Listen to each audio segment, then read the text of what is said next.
Sa draft, may early game damage parehas, may late game na inaantay sila dito. Tapos may mga setup heroes din sila na pwede mong abangan. May mga frontliners din.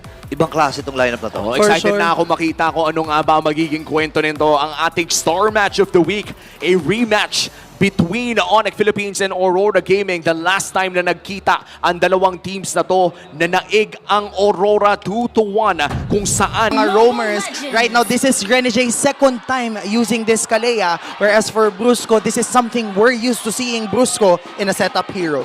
Alam mo, excited ako sa dalawang to, no? Kasi naalala ko, nakita ko lang sa MPL Philippines na post, dudurugin daw.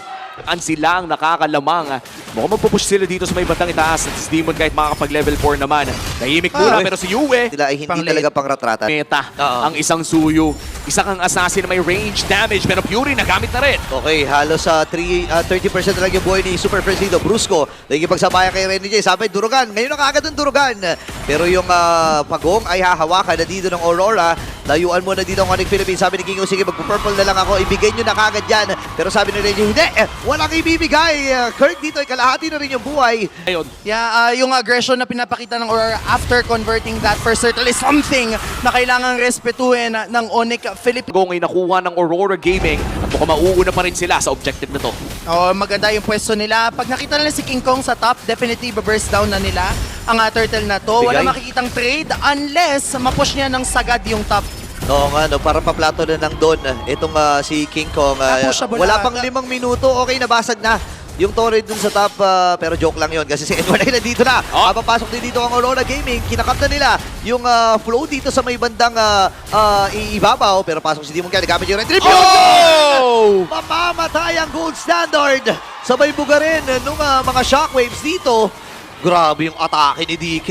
I don't think anybody expected that na ganun kataas yung damage ng isang Lucas. Ano bang nangyari doon, Auntie? Naturally, masakit talaga yung damage output ng Lucas early stages of the match pa lang. Kaya kailangan nila mag-ingat! Okay, din ata nila pagagalawin. Edward, napa-flicker din. Grabe naman, sobrang dikit ng ginagawa dito ng Onyx Philippines at Aurora.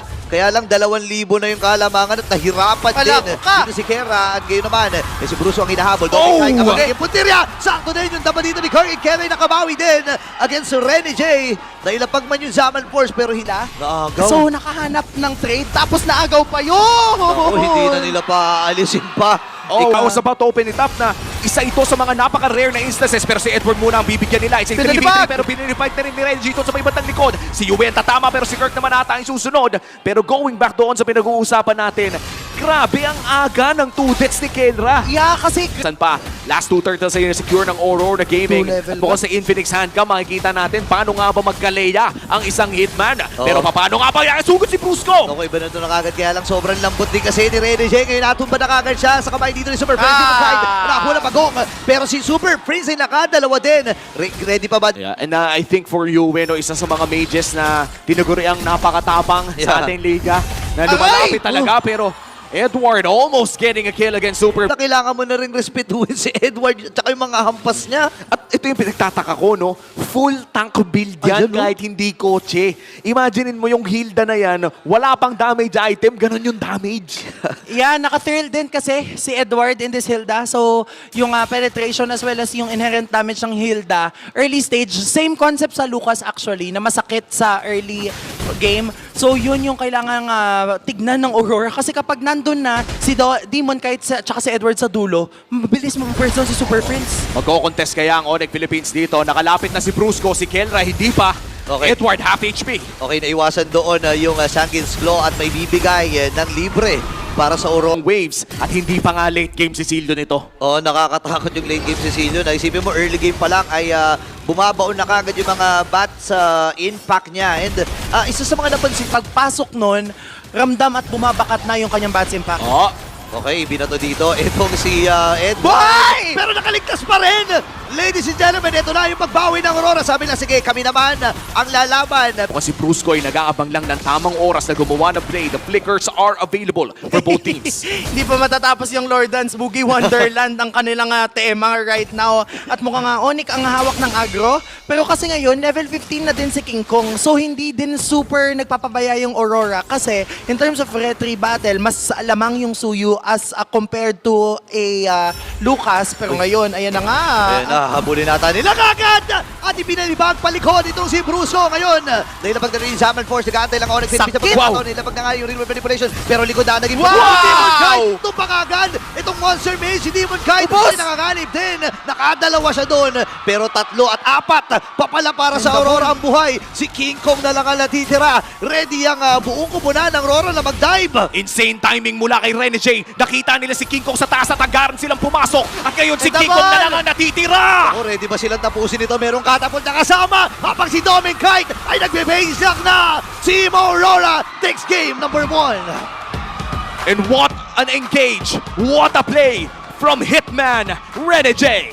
Kung mapuputol ba nila yung rumaragasang Aurora Gaming after that Game 1 performance, magkikita na naman sila sa Land of Dawn. Yeah, with this lineup, nakalalamang yung Onyx Philippines in terms of late game potential because of this Granger and Eve. And ayun nga ina-expect natin in terms naman doon sa sustained team fight. Yung lineup na meron yung Onyx ngayon ay kayang makipagpalaga. Yung rematch ng ating Grand Finals, babalikan ko na naman yung sinabi ni Rene J kanina. Sabi niya, huwag kang babalik sa the past. Present lang ang tinignan mo, pero tila ba'y binalik nila sa past meta yung ganitong composition nila. Oo nga eh, parang kumbaga kung titingnan mo, sobrang sakto din naman talaga no, yung lineup ng Aurora dito. May mga frontline sila, sapat yung kanilang front. Oo nga naman, yun naman pala talaga yung ang tagal na kasing walang ling eh. I think yun din na talaga yung para siyang yung sinaunang grade. Din ng Onyx Philippines eh, no? Yung naganap Game game number 1 na talagang pinuruhan. Imagine mo, 2 deaths kagad para kay Kelra, wala pang 5 minuto ang nakakalipas at ayaw na rin ng Onyx Philippines. Tingnan mo pati yung rotation nga ay nakapabor. Pinakaunang pagongpo ito ng laro at mukhang si Brusco ay gagawa ng play sa may bandang mid lane. Okay, si Edward ang magiging Uli! target nila dito. River Manipulation, malaki Super Freeze. Flicker ay na-forced para dito kay Brusco. At medyo maliliit ang mga buhay dito ni Ewan de Edward. At nagsisimula na rin ang pagong sa poder dito ng Onyx Philippines. Half HP para sa turtle na ito. Si Kirk ay mangmamando. King Kong looking for Rene J pero mukhang hindi na makakalapit pa ang jungle ng Aurora. At that's the first turtle going to the hands of the sun. Parang yung nagiging goal ng Onyx dito eh. Oh. At meron pang AOG na available. Yes. Kaya medyo delikado ang ang purple buff na ito. Kaya naman lalapit na si Kirk. Ayan na. Mapaparetry niya kayo. Piniprisan niya ng lane kahit meron ng turtle. Kaya nahirapan si Yue mag-clear ng minion wave. But ang beauty naman ng isang Zushin ay may capability ka talaga na lumaban ng maaga against an Eve. Kasi yung Lantern Flare mo, masakit yung damage output, lalo na sa early. At kahit papano, no, yung movement speed ng Void Blast ang talagang inaasahan ni Super Prince para makalayo doon sa Lantern. Brusco looking for the play pero mukhang hindi niya sisipain. Mabubuhat pa nga at madadamage pa si Super Prince. Kaya naman babalik tayo dito sa ating second turtle of the game kung saan nakuha ng Onyx Philippines ang pinakauna at mukhang sasayawin pa nila itong pangalawa. Oo, no, ngayon ay level 8 na itong si King Kong. So may binibilang na naman sila dito or may timer na naman itong si King Kong na kung saan 5 minuto na binigay na kagad yung lane dun sa may bandang itaas at hawak ni Kirk and Edward itong pagong na ito. Sino kaya makakakuha ng pagong? Looking for that play. Kirk, naghahanap ng angulo. Edward, hindi pa naman pinabato ang kanyang glorious pathway. Okay. Pero mukhang nazozone out na ang Aurora dito. Okay, yung thought ay aabot pero hindi na makakasilip dito si Demon Kite. Sabi nila, sige, laban na natin. Glorious Pathway naman ay ilalapag na kagad ni Edward para lang makaiskapo ang kubunan ng Aurora. Pero ang problema yung Purple Buff ay nandito na. Ito na yung minigame mula sa Onyx Philippines. Atrasan muna sila dito ng bahagya at Tempest of Blade. Na-force lang kagad sa may River Manipulation. Atrasan muna si Demon Kite. Ibibigay na ata ni OG. OG tumama dun sa may matalikod. At si Edward ay mamamatay. Kasama pa ng Torres sa gitna. Nakuha din yung Purple Bomb. Dire-diretso lang ang Magtuloy-tuloy na makahanap din ng place ang Aurora. Oo, tapos 2-level gap pa. Ito si Demon Kite pero may sipa din. Nagagawin. Edward ang napuruan. Nilapag yung Glorious Pathway. pero di na siya makakatakas doon sa pathway na inilapag niya. Andun yung Avatar the Guard. Gaming. Feeling ko, inantay din nila yung power spike ni Doming Kite! Ito na, lalaban na kagad si Rene James. Super Ayan. Prince ang napuruhan. Pero buhay pa rin si Kirk. Si Bruce nag-aantay na pagkakataon para sumipa. Buhat. Andun ang engine ko to. Pero nabuhat na naman si Kirk. Andun yung stay pero not enough. Dahil 5 miyembro ng Rora ang lumaban. Nandito na nga sila sa punto na nakahanap sila ng Wala, opening. Kaya lang nakuha ni King Kong yung purple buff. Hindi ko sure kung napakas siya ng retribution into that. Nag-retry. Yeah. So Pero- ngayon, makukuha ng Aurora yung turtle. Ito na lang yung trade or bawi nila. Oh, yun na nga ang bawi na hinahanap. At mukhang papasok pa rin. Wala namang retry pero nagtatapang pa rin ang Onyx Philippines. Si Yue pa makakakuha ng turtle na yun. Kahit alam niya kasi na yun na talaga yung pupersahin ng Onyx Philippines, specifically itong purple buff. Pero andito na ang Onyx Philippines. Sabi na, anong purple? Pati orange. Hindi rin namin Kukunin. bibigay sa'yo, Demon Kite. Naninirahan na talaga sa loob ng jungle ng side ng Aurora Gaming. Pero mukhang magbaback off Lima na, naman oh. ng Onyx Yeah. Philippines. Ang hirap naman mag-jungle sa ganito. Parang kung ikaw yung ganito yung sa RT, iiyak ka eh. Oo, tapos kumukunat pa yung jungle mo kapag nandun yung mga kakampi mo. 5 sila yun. Philippines, pero lamang pa rin sila. Anytime na may masipa dito si Brusco, ay kaya nilang ma-burst. Ito Yeah. na, purple buff, available na naman at sumisilip-silip na naman Purple ang Super Pam. dance. Ang target ba nila dito si Edward? Sisipain ba? Hindi. Pero i-go muna nila dito at sisilipin ni Kirk yung purple buff. Nagpapabanat lang siya, nagpapasak lang. Pero Sakit, sakit! Hindi na pagkakagali Super Prince. Kailangan ng maglayuan ng Aurora Gaming at makukuha na naman na successful yung purple buff. Ito yata talaga yung difficulty ng isang Ling kasi kailangan mo talaga makakuha ng purple. Oo. Ito ba yung Ling na kayang gumalaw without that purple buff? Kahit ba technically no limitado yung galaw mo, sapat pa rin naman yon para makagawa ng plays. And for Onyx Philippines, playing quite perfectly for now. 3.6k gold lead at hindi pa nga nahahawakan si Kendra dito. 2-0 dito sa ating laro. Ang maganda naman dito, no, si Doming Kite ay hindi pa rin naman namamatay. So may option, may way pa rin ang Aurora dito na makipagsabayan, lalo na pag tungo ng mid, tapos na tayo sa mid portion, patungo na tayo sa late game. And alam naman natin yung damage ng isang Ling, yung damage ng isang Zushin, even itong Harit ay talagang mahapde pag pa-late game na tayo, di ba? Oo, kailangan talagang respetuhin yung damage output ng dalawang heroes na yon. But for now, medyo kailangan din ng Aurora kumalma ng slide kasi masakit na yung bawas nila.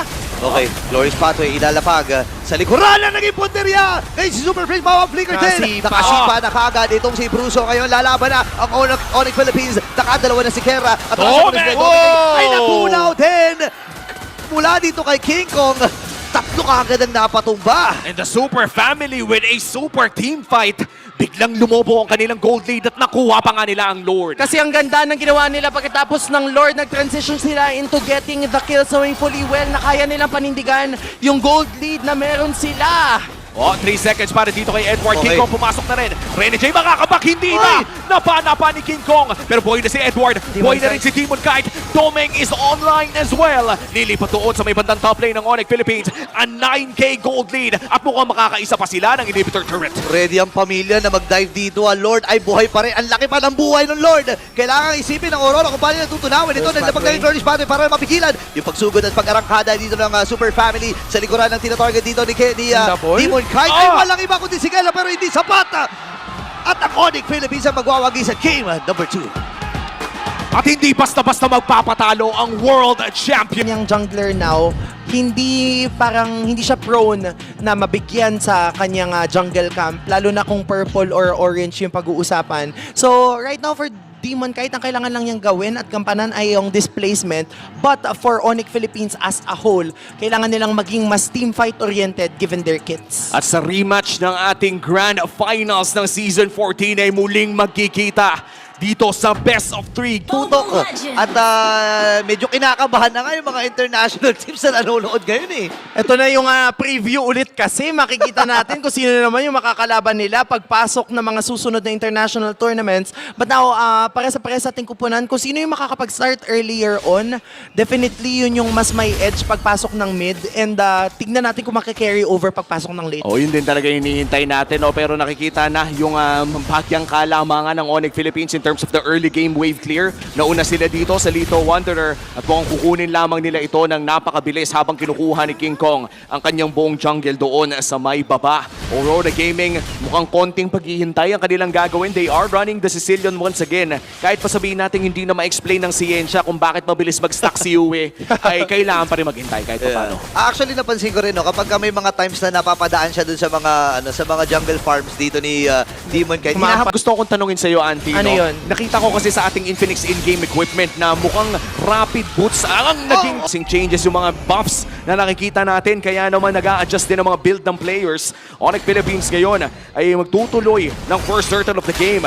Brusco, level 3. At mukhang si Edward ay nandyan na rin. Okay, pumasok na iwasan nga dito ni King Kong, pero si Edward ay nandun na! Pero siya pa rin ang magtatagumpay. King Kong with that turtle. Habang si Super Freeze ako ng first blood. Pero may ibitata si Edward dito. Ang sakit ng Warcry. Ang sakit ng damage mula sa kanya. Habang si Edward ay nandun din. Yue, para dun sa follow-up. Pero wala pa siyang level 4. Brusco yung matras ng saglit. Uy, muntikan pa. siya dito kay Renny J. At Smite. Oo. So, definitely, parang nire-invent talaga nila yung meta. And kung gagana man itong rapid boots na to, for sure, i-replicate to ng mga RG boys. Oo, wait lang tumatama na rin ang Sanguine Claws at mukhang magsisimula ng turtle. Wait Ayun lang! na. Wala huli doon. Purify na gamit ng kagad ni Yue habang nabigyan na kagad dito si Edward ng isa. Ngayon si Rene J nakaabante at nakamatsyag din lamang. At si King Kong pa rin ang The Beast ang nakakuha nung pag-home na iyon. Hindi mo kahit tumatakbo na. Kirk? Pero kailangan niyang umatras Bilis. pero hindi siya makakaalpas. At nandito pa ang Super Fam. Ready pa silang ipitan nitong si Yue. Kung nandun ka na Yes. sa tamang pwesto pero short 1v1 Oo. with a great one. Araw As ang damage, innate damage ng isang Lucas. Pero sabi din ng Onyx Philippines, sige, silipin natin yung ibaba. Renji nakaantabay din lang dun sa may harap dito ni Keraf. And dun Ursa ginagamit para lang ma-zone at mabugaw dito. Sir, here comes the power spike para sa Granger. At ito na nga ang pinakahuling pagong para sa larong ito. Onyx Philippines na nakakuha ng unang dalawang objective. At mga Aurora Gaming naman ngayon ang susubok. Hihilain na ni Edward pero mukhang hindi pa naman nila itutuloy. Si Brusco ay magbibigay ng vision pero makikita niya lamang ay ilang miyembro. Demon Kite still is not visible para sa Onyx Philippines. Uy, kung sila gagamitin dito ni Bruce Lagapa na Huli! pagkakataon na! Pero bibigyan kagad nila dito sa physical system pero nakapigan pa rin. Renji buhay pa. Nagamit yung kay Revitalize. Kailangan na umatras with After the Guardian. At si Doming at sa kanya mga baril. Ngayon naman ay pumasok na rin with the flash combo pero may ibitata si Ayun, no! Demon Kaita. Si Kiko ang makakakuha nun at secure na ng Onyx Philippines yung pwesto at posisyon dito sa pinakahuling pagong. What a steal! What a play coming in! Primal Wrath, alam nila na kailangan nila mag-lock in next kay Demon Kite. Kaya naman 0-3 si Demon Kite, wala pang nakukuhang pagong yung kupunan ng Aurora. Pero parang nagugulat din ako dito kay Brusco, no? Sobrang tapang nila na Oo. tipo nag-Philippines. Kaya naman mabibisitahin natin ang ating Infinix in-game equipment. Saan ba papunta to? Huwag mong sabihin Blood Wings pa yung ibibuild ni Farsa dito, ha? Yeah, pwede nga Blood no? Wings, pwede ding Holy Crystal, either of the two. But now, Booster. Naka-booster at iba pa. may Nitrous. Oy, pero teka lang, Oy, ang ayun, ganda bilis, ng oh. Sanguine Claws ni Yue doon. Na-cancel no? Yeah. Na-cancel. Pero mas namangha ako dun sa bilis ng ibon. Uy, wait lang, Renny J. May ibit ba? May ibit? Hindi naman pala. Kinabahan din lang ako eh. Inihintay ko nga kung papasok siya o hindi. Pero mukhang ang call doon ay tumakas na muna. Lumalaki na po ang gold lead ng Onyx Philippines. Hindi lang natin namamalayan dahil low kill score ang ating laro. Yep. Pero 7,000 na po ang lamang ng Onyx Philippines as we enter the 9-minute mark. Yeah, ang laki na namang ni King Kong against Demon Kite. Kasi yun nga yung nakikita natin since first turtle pa lang. Pagkatapos silang kuhunin yung first turtle, hindi po pwedeng wala silang makukuhang trade. And as of now, si King Kong, aside from the fact na nakakakuha siya ng kills, Friends between King Kong and Demon Kite, hatid ng BPI. Punta tayo sa Lord. At mukhang libre na nga itong Wala. makukuha ng Onyx Philippines. That is the first Lord of the game na mapupunta sa kamay ng mga Sonics. Biruin mo, 3 turtle na nga nakuha nila. Nakuha pa nila ang pinakaunang Lord. Lang yung buong Land of Dawn. At tinalo pa yung mga sandamakmak na e-bike sa Cavite. Sobrang bilis talaga ni Super Prince sa larong ito. Ibang klase. Uy, wait lang, may Grabe. conceal. May conceal na ginawa din si Bruso. Dark Nagantay Wings. siya ng pagkakataon para sa kanyang implosion. Pero yung Lord ay dadamba na. Naka-ready din ang Aurora para dumipensa. Sumabog na rin yung Holy Blessings doon Yep. at transition sila sa gitna. Grabe ang disiplina ng Onyx Philippines at 10,000 na nga ang kanilang kalamangan. Look at the poke damage coming in from King Kong as well. Kaya tayo Wala na yung mga blessings ng inhibitor turret at mukhang de-def na dito. Oh, Edward with a play! Okay, doon yung apat ng kanya. Walang tinamaan. Renny J na tumpa rin. Kill away the kill. Nakabawi na si Doming ng isa. Atras muna dito ang Aurora. Even yung ang nagsiset up para sa Onyx Philippines. Kaya lang maganda din yung ginawa doon ni Super Prince na inabangan niya talaga yung Sanguine's Claws ni Yue. Kasi yun yung nagpigil ng Feathered Airstrike niya kanina. yung Feathered Airs. Yung tamang item ni Yue, talagang mahapdi nila. Brusco? Pero yung implosion, pero naiwasan! Yung implosion na yan mula kay Brusco. Si Yue! Pero si Yue, ang uunahin ni Gold Standard. Super Prince may ipit din. Demon Knight ay nandun. Oh! Habang si Guardian, pero hindi naman doon kaya ang problema ay sasaluhin siya ng mga miyembro dito ng Onyx Philippines. Demon Knight ang magsabayan sa tatlo at mamamaalam siya. 3-man down at diretso lang ang Onyx Philippines. Si Renny J na ata ang sunod nilang mabibigyan. Makakatakas nga ba dito kay Kirk? Pero Sabdi! mukhang makakapag-buy time lamang ang kanyang gagawin. Takbo! Makakahuli pa Sakit! naman. Sasapak pa ata pero unstoppable na. Unstoppable? Ang architect na si Kirk. It is going to be a 1v5 in the mid lane. Pero mabubuhay na si Yue. Mabubuhay na rin si Edward. Makakadepensa pa ba ang Aurora Gaming? Masisira na ba yung streak? Naku, kailangan umiwas muna dito ng Onyx Philippines. Nag-aantay sila ng wave ng mga minions. Napakabilis ng clear Defable. wave dito ng Aurora. Ang sakit! Oh my gosh, napakahapdi ng mga bagsak ng Feathered Airstrike. Pero ang importante, naantay ng Aurora na mabuhay lahat at Lord pwede nilang, Onyx Philippines ay pwede nang dumiretso sa Lord. Libreng Lord ata makuha ng Onyx Philippines ay 13k gold pay pa nila. Ganito Yeah. na po ang Philippine MLBB, pati timing ng pagkuha ng Lord history. Pero dalawa lang naman ang pwedeng maging ending nito. Either maging 9-0 or 8-1. Oo, kasi kapag nakambak to ng Aurora, ito na yung sa RG, yung lalabas na comeback with the deficit of Keme. Yung epic comeback. Tignan nga natin kung yun ang magiging kwento. Pero ito na ang Lord sa may bandang gitna. Flicker is available for the GOAT, Bruce GOAT. Ito na ba yung play na hinahanap ng Onyx Philippines? Ito na yung kung sila nakipag 1v1 si Demon Knight doon kay Kirk. Nararamdaman ni Demon Knight yung damage na yun. Dadalhin si Reggie sa may kilid. Nakaready Nahuli? na si nahuli din si Edward Kera. Ay nakakuha na ng kill. Out muna dito si Edward. Nagamit na rin kanyang ultimate pero hindi sasapat. Ngayon nakipagsayawan na rin dito si Kera. Dominic ay nandun at kailangan din kumapit. At ready na ang Onyx family na sirain ang win streak. 8-1! Tatapusin ng Onyx Philippines ang win streak ng Aurora Gaming! Wow!